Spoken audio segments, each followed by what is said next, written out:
Mga master, mayroon tayo ditong complain, mga package unit. Bago kaka-install lang nila, anim na unit. Ang problema, yung pin lahat, hindi na umandar lahat ng unit. Ngayon, ang problema nito, sa pagdating pa lang namin, ang nag-supply pala nitong lugar nila is generator. So, suspect namin nito dahil sa generator, tumaas yung siguro nito, umandar bigla yung generator, mataas yung voltahe binigay ng binato nito sa unit, bumigay yung mga board kasi lahat ng unit anim na unit, sira yung board nya. Nakita ko sa inyo mga master, itong mga unit na yan, ito yung mga unit na yan.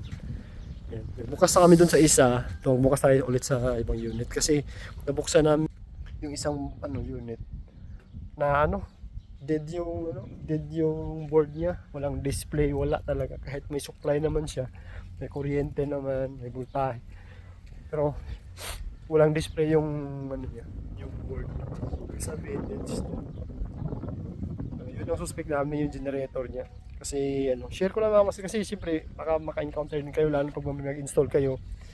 Ang una tanong natin agad dun sa customer na stable ba yung supply nila, power supply. Kasi katulad dito, nag-install sila, yan.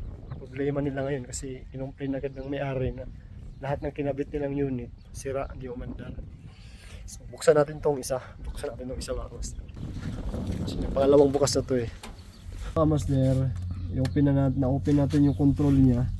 Pakita natin yung test voltage niya ngayon. Ipakita mo documents. Yan, makita nyo may kuryente siya. Kaya katanggal pala rito. Yan, makikita nyo yan, may kuryente. Lapit mo kayo. Makita mo yan, 380, may voltage siya. Tapos yung output naman niya may 26 volts yan. Kasi yung board na to 26 volt to Pero wala kayong makikita walang display yung niya mga master yan. Yan, wala makita yung display. So, ibig sabihin deads yung board niya. Yan. So bukas tayo ng ibang unit para makita natin kung pares silang problema lahat. Yan, magbukas tayo ng ibang unit. Check na naman natin yung board.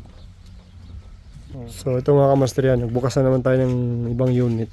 Parehas pa rin deads. Walang display.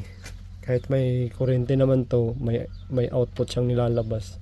Yan, mainit kayo yung transformer o hiwakan ko. Ito, 24 naman siya, 24 to 26 to itong board nito. So deads yung board na. So yan, pang-apat na namin nabukas ito mga master, and parehas lahat ng problema sila. Ito, buksan namin, check din namin itong isa. So yun, ganun pa rin yung problema niya, deads pa rin yung board niya. Grabe, sakit sa ulo to. Daming problema ng unit dahil sa generator na supply na. Wala na ibang problema kasi kung hindi dapat isa o dalawa lang masira, kaso lahat nag-deads yung board. Ito panghuli namin ng isa yan. So itong isa, meron din ang sira.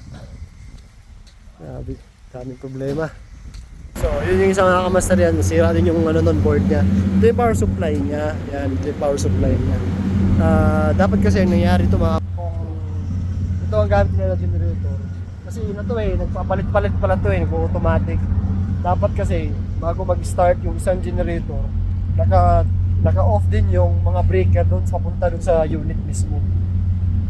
Pag umandar na, stable na yung voltahe, check nila muna kung okay na bago nila i-on yung breaker ng mga unit para hindi masisira, hindi maapektuhan yung mga board.